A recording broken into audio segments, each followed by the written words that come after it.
Hello बच्चों। आज हम पढ़ेंगे वेव चैप्टर क्लास 11th का एक important topic, speed of transverse wave, speed of longitudinal wave और उसके ऊपर न्यूमेरिकल्स। सबसे पहले पढ़ते हैं हम स्पीड ऑफ ट्रांसवर्स वेव। पिछली क्लास में आपको बताया गया था कि जब direction of propagation of wave and vibration of medium particle are perpendicular, such type of wave is known as the transverse wave. अब ट्रांसवर्स वेव वही प्रोड्यूस होती है जहां पर टेंशन होता है। जैसे मैंने आपको पिछली क्लास में बताया था कि वाटर के सरफेस पर ट्रांसवर्स वेव प्रोड्यूस होती है क्योंकि वाटर के सरफेस के पास सरफेस टेंशन होता है, लेकिन वाटर के अंदर लॉन्गिट्यूडनल वेव होता है। तो जहां कहीं भी टेंशन होगा यानी एक फोर्स एक्सर्ट होगा, वहां पर ट्रांसवर्स वेव प्रोड्यूस होगी।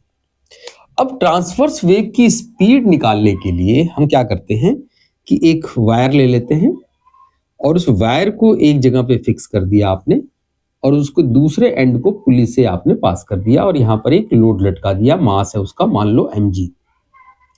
तो वेट हो गया इसका mg और this is the tension, this is the tension.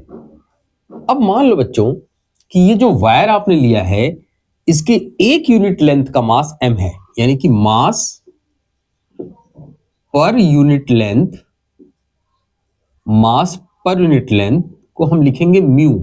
Mu means mass per unit length, यानी कि total mass of the wire and divided by total length of the wire, total length of the wire. तो mu is equal to capital M by L। तो इसमें derivation आपको नहीं करनी है, सिर्फ फॉर्मूला याद रखना है कि what is the speed of transverse wave. तो v is equal to under root T by mu, this is the formula. v is equal to under root T by mu, जहां पर t क्या है, wire में produce tension, and mu क्या है, मास per unit length. तो अगर आपके पास टेंशन है, जहां पे अगर मैं यहां पे टेंशन की वैल्यू देखूं तो टेंशन किसके बराबर है, mg के। तो we can write v is equal to under root mg by mu. तो this is the formula by which you can calculate the speed of transverse wave. अब इसमें एग्जाम में क्वेश्चंस कैसे आते हैं, न्यूमेरिकल्स कैसे आते हैं, वो आप समझिए। अब देखो बच्चों, क्या हमने पढ़ा, speed of transverse wave is equal to under root T by mu, T tension, mu mass per unit length. Mass and elasticity of the medium decides the speed of the wave, decide the speed of the wave. अब एक छोटा सा numerical देखो आप, I read it. A uniform rope of length 12 metre, a uniform rope of length 12 metre and mass 6 kg। इस रोप का मास है 6 kg, okay. Hanks vertically from rigid support, एक रिजिड सपोर्ट से सस्पेंड कर दिया है, और a block of mass 2 kg is attached at its free and, यहां पर एक 2 kg का मास सस्पेंड कर दिया है। A transverse pulse of wavelength 0.06 metre is produced at the lower end, यानी यहां पर आपने एक झटका दिया, एक जर्क दिया, जिसकी वेवलेंथ कितनी है, 0.06 मीटर। यहां पर दिया आपने पॉइंट ए पर एट द लोअर एंड। तो क्वेश्चन करा है कि what is the wavelength of the pulse when it reaches at the top of the rope. अब आप इस चीज को सोचो कि इस क्वेश्चन में क्या कहना चाहता है कि क्या जो वेवलेंथ यहां तुमने दी है पॉइंट ए पर, जो पल्स आपने दी है, यहां पर एक जर्क प्रोड्यूस हुआ है, क्या ये जर्क का जो वेवलेंथ होगा, इस पल्स का जो वेवलेंथ होगा, वो क्या बी तक सेम रहेगा? जवाब है सेम नहीं रहेगा।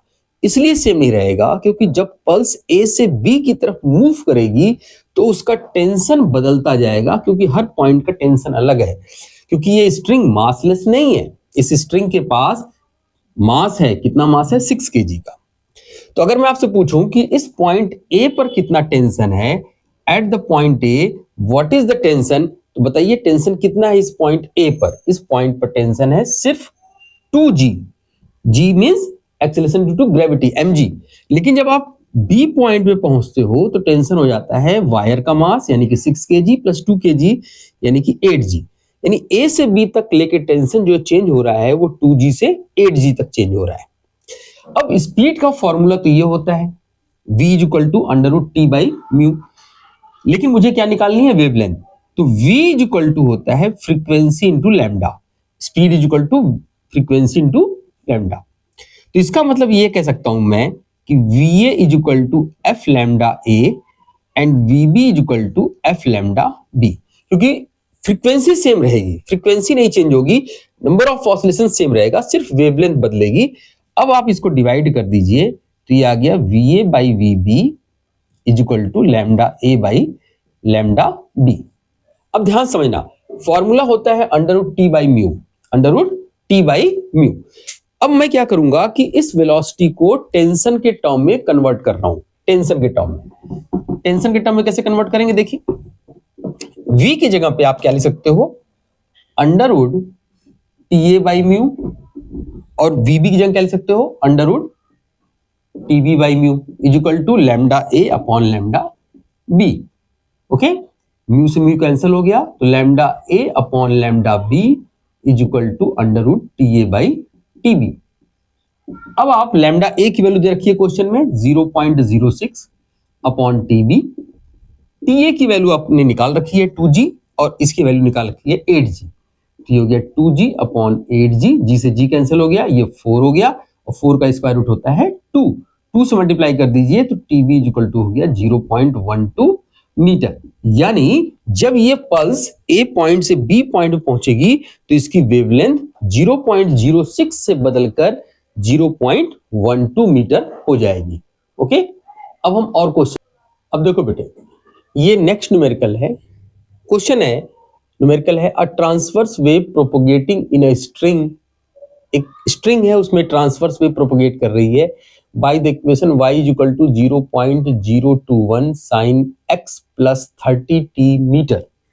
If the linear density of the string, means linear density means mass per unit length is 1.3 into 10 power minus 4 kilogram per meter, what will be the tension in the string? अब इस question में हमें जो formula लगाना है वो तो यही लगाना है आपको, v is equal to under root T by mu.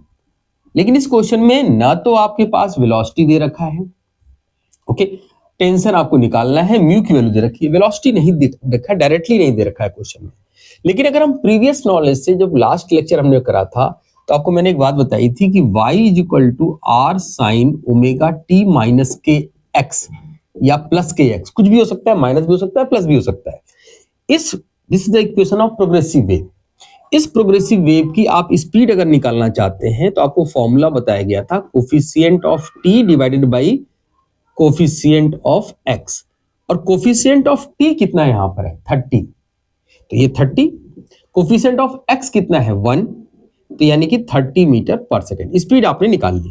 अब इस फॉर्मूले को, इक्वेशन नंबर 1 को यूज करिए तो 30 is equal to under root T upon mu, mu दे रखा है आपके पास दिस वन। नाउ अब दोनों तरफ का स्क्वायर कर दीजिए तो ये हो गया 900 is equal to T upon 1.3 into 10 power minus 4, तो टी इज इक्वल टू हो गया 900 इंटू 1.3 इंटू 10 पावर माइनस 4। इसको सॉल्व कर लो, approximately 0.12 newton. This is your answer. Okay, तो ये स्पीड ऑफ ट्रांसवर्स वेव का कॉन्सेप्ट था और स्पीड ऑफ ट्रांसवर्स वेव के न्यूमेरिकल्स थे। ओके, अब हम पढ़ेंगे स्पीड ऑफ लॉन्गिट्यूडनल वेव। अब देखो बच्चों, लॉन्गिट्यूडनल वेव पिछली क्लास में बताया गया था आपको कि लॉन्गिट्यूडनल वेव्स क्या होती हैं, जब direction of propagation of wave and vibration of particles are parallel, such type of wave is known as the longitudinal wave. यानी कि डायरेक्शन ऑफ प्रोपगेशन और वाइब्रेशन ऑफ पार्टिकल एक दूसरे के पैरेलल हो तो उसको हम लॉन्गिट्यूडनल वेव बोलते हैं। अब लॉन्गिट्यूडनल वेव का बेस्ट एग्जांपल होता है प्रोपगेशन ऑफ साउंड वेव। लेकिन साउंड वेव सिर्फ एयर में ही प्रोपोगेट नहीं करती है, साउंड वेव सॉलिड में भी प्रोपोगेट करती है। ओके, यानी कि लॉन्गिट्यूडनल वेव, साउंड वेव नहीं कहेंगे, लॉन्गिट्यूडनल वेव जो है वो एयर में भी प्रोपोगेट करती है और सॉलिड में भी प्रोपोगेट करती है। किसी भी मीडियम में जिसके पास भी बल्क होगा, बल्क मॉडुलस, वहां प्रोपोगेट करेगी। अब इसका फॉर्मूला होता है, इसमें भी डेरिवेशन नहीं करनी है आपको, v is equal to under root b by rho, और यहां पर b क्या है, bulk modulus, bulk modulus of the medium. जिस भी मीडियम में प्रोपोगेट कर रही है उसका बल्क मॉडुलस, और रो है डेंसिटी ऑफ मीडियम। जिस भी मीडियम में प्रोपोगेट कर रही है उसका डेंसिटी। न्यूटन ने इस फॉर्मूले को यूज किया, न्यूटन ने इस फॉर्मूले को यूज किया और स्पीड ऑफ साउंड निकाला, speed of sound in air. देखिएगा ध्यान से, speed of sound in air. अब उन्होंने speed of sound in air कैसे निकाला? न्यूटन एज्यूम दैट कि जब साउंड वेव मीडियम में प्रोपगेट कर रही है तो ये एक आइसोथर्मल प्रोसेस है। इस बात को ध्यान सुनिएगा, propagation of sound wave in air by the Newton's concept is an under isothermal process.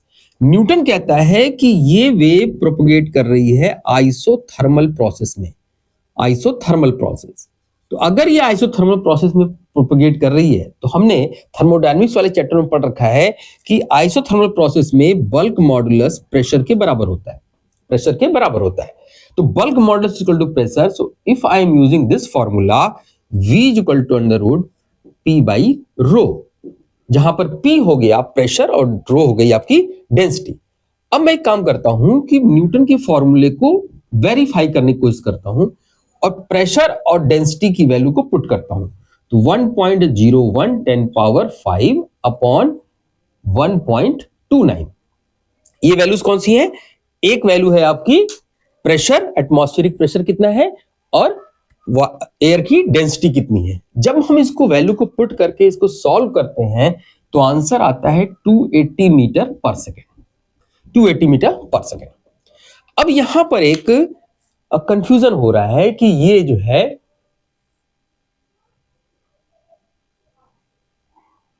Difference क्यों आ रहा है? ये डिफरेंस आ रहा है 280 मीटर पर सेकेंड का, जबकि actual speed approximately 330 metre per second, या you can say 340 metre per second, ठीक है ना, इसी के ऑर्डर में होती है 330 मीटर पर सेकेंड। अब जो हमारा आंसर है यहां पर वो 280 आ रहा है, जबकि एक्चुअल वैल्यू जो है, ऑब्जर्व्ड वैल्यू, वो 330 है। तो 2-3% 2-3 वैल्यू का अगर डिफरेंस होता है, जैसे मान लीजिए 285 टू 90 होता, समझ में आता है कि चलो कुछ एरर हो सकता है, लेकिन यहाँ पे डिफरेंस 50 मीटर पर सेकंड का, तो ये एक्सेप्टेबल नहीं है। इसका मतलब न्यूटन का जो कॉन्सेप्ट था sound, speed of sound in air निकालने का, उसमें कुछ ना कुछ प्रॉब्लम है, और वो प्रॉब्लम करेक्ट करी किसने? लाप्लास ने।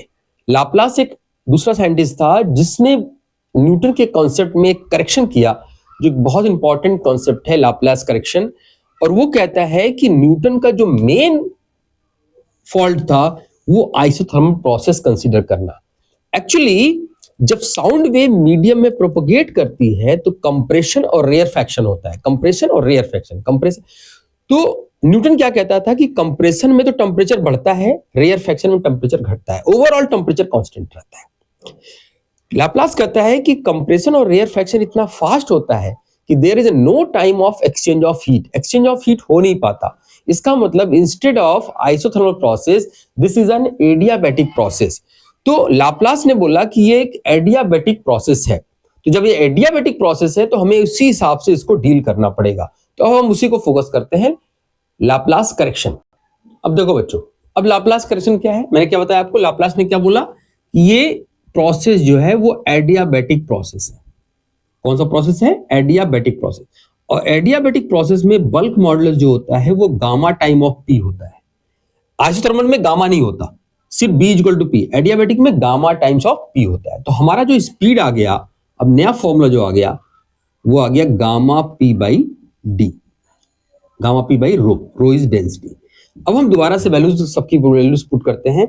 गामा की वैल्यू एयर के लिए होती है 7/4, 7/4, ये हमें याद रखना है। गामा की वैल्यू होती है 7/4। इन सारी वैल्यूज को जब हम यहां रखते हैं, 7/4, 1.01 10 पावर 5, 1.29, और जब हम इसको सॉल्व करते हैं तो it come approx 332 meter per second, which is very close to the observed value. यानी कि लाप्लास के फॉर्मूले के बेस पर अगर हम speed of sound in air निकालते हैं तो वो लगभग ऑब्जर्व्ड वैल्यू के बराबर आती है। इसका मतलब propagation of sound wave in air is adiabatic process, ठीक है ना। अब हमें आगे समझना है कि ये स्पीड ऑफ साउंड किन किन चीजों के ऊपर डिपेंड करती है। ओके, देखो बच्चों, factor affecting the speed of sound in air, formula Laplace correction से आया गामा पी बाई रो। अब speed of sound in air किन किन चीजों के ऊपर डिपेंड करती है या किन चीजों के ऊपर डिपेंड नहीं कर सकती है।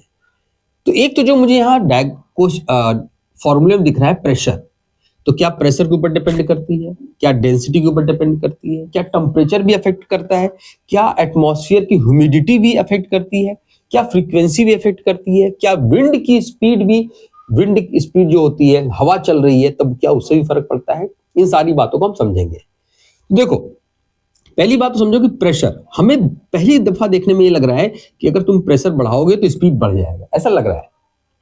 लेकिन जब हम प्रेशर बढ़ाते हैं, जब प्रेशर को बढ़ाओगे तो मॉलिक्यूल्स, एटमॉस्फेयर के मॉलिक्यूल्स भी पास पास आ जाएंगे, यानी प्रेशर बढ़ाने से डेंसिटी भी बढ़ जाती है, यानी कि P बाई रो ये पूरा का पूरा कांस्टेंट रहेगा। इसका मतलब कि स्पीड जो है वो प्रेशर पर डिपेंड नहीं कर रही है, does not depends on pressure. यानी पहला कॉन्सेप्ट ये आया कि प्रेशर बढ़ाने से स्पीड पर कोई फर्क नहीं पड़ता। अब दूसरा है कि डेंसिटी से क्या फर्क पड़ता है। अगर तुम डेंसिटी बढ़ा दोगे, अब ये थोड़ा सा एक ऐसा अजीब सा लगता है कि मैंने प्रेशर बढ़ाया तो डेंसिटी बढ़ गई, तो ऐसा लगता है कि डेंसिटी बढ़ाएंगे तो प्रेशर भी बढ़ जाएगा। ऐसा नहीं है, डेंसिटी इज इंडिपेंडेंट। एक ही प्रेशर के अंदर अलग अलग डेंसिटीज हो सकती हैं। एक ही प्रेशर पे, एक ही एटमॉस्फेरिक प्रेशर पे अलग अलग मटेरियल्स एग्जिस्ट कर सकते हैं और सबकी डेंसिटी अलग अलग हो सकती है। तो अगर तुम डेंसिटी को बढ़ाओगे, अगर तुम डेंसिटी बढ़ाओगे तो स्पीड ऑफ साउंड डिक्रीज कर जाएगा, क्योंकि इनवर्स रिलेशन है। तो प्रेशर बढ़ाने से फर्क नहीं पड़ता, लेकिन डेंसिटी इंक्रीज करने से स्पीड घट जाती है। अब हम आते हैं टेम्परेचर पे। तो टेम्परेचर के लिए आपको 1 मोल के लिए अगर हम बात करें तो PV equal to RT, PV equal to RT, यानी यहां से आ गया P equal to RT by V, RT by V। अब आप इसको P की वैल्यू को यहां पुट कर दो, P की वैल्यू को पुट कर दो, तो gamma RT by V into rho, and density into volume ये होता है मास, तो गामा RT अपॉन M। अब समझो जरा ध्यान से, तो टेम्परेचर बढ़ाने से स्पीड बढ़ जाएगी, यानी कि V is directly proportional to root of T। यानी कि अगर आप गैस का टेम्परेचर बढ़ा दोगे, एटमॉस्फेयर का टेम्परेचर बढ़ा दोगे, तो speed of sound in air बढ़ जाएगी। ठीक है, तो प्रेशर से कोई फर्क नहीं पड़ेगा, डेंसिटी बढ़ाने से स्पीड घटेगी, टेम्परेचर बढ़ाने से स्पीड बढ़ेगी। ह्यूमिडिटी से क्या फर्क पड़ेगा। जब एटमॉस्फेयर में ह्यूमिडिटी होगी, वाटर मॉलिक्यूल्स आ जाएंगे, तो डेंसिटी घट जाएगी, तो ह्यूमिड एयर में स्पीड ऑफ साउंड जो है वो बढ़ जाएगी। अगर डेंसिटी घटेगी तो स्पीड ऑफ साउंड बढ़ जाएगी, तो ह्यूमिड एयर में स्पीड ऑफ साउंड बढ़ जाती है।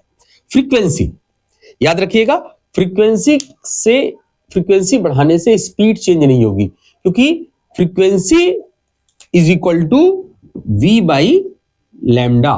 तो जब फ्रीक्वेंसी आप चेंज करोगे तो ये दोनों ही साथ साथ चेंज कर जाएंगे, तो V बाई लैम्डा ये कांस्टेंट रहेगा आपका। जब आप फ्रीक्वेंसी बढ़ाओगे तो वेवलेंथ चेंज हो जाएगी, जिसकी वजह से V की वैल्यू कांस्टेंट रहेगी, यानी कि speed is independent to the frequency. अब लास्ट बात करते हैं विंड की। जाहिर सी बात है कि अगर मैं बोल रहा हूं और मेरी डायरेक्शन में, मेरे ही साउंड की डायरेक्शन में हवा चल रही है तो स्पीड बढ़ जाएगी, ठीक है ना, और अगर अपोजिट चल रही है तो स्पीड घट जाएगी। अब यहां पर मैं फ्रीक्वेंसी पे एक बात और आपको बता दूं, हालांकि ये सिलेबस में नहीं है आपके, डॉपलर इफेक्ट। जो सोर्स है और जो ऑब्जर्वर लिसनर है, अगर उसकी स्पीड चेंज होती है, उसकी there is a relative motion between the source and listener, तो आपको यहां पर फ्रीक्वेंसी अपरेंटली चेंज होती है। यहां समझिएगा मेरी बात को, ठीक है ना।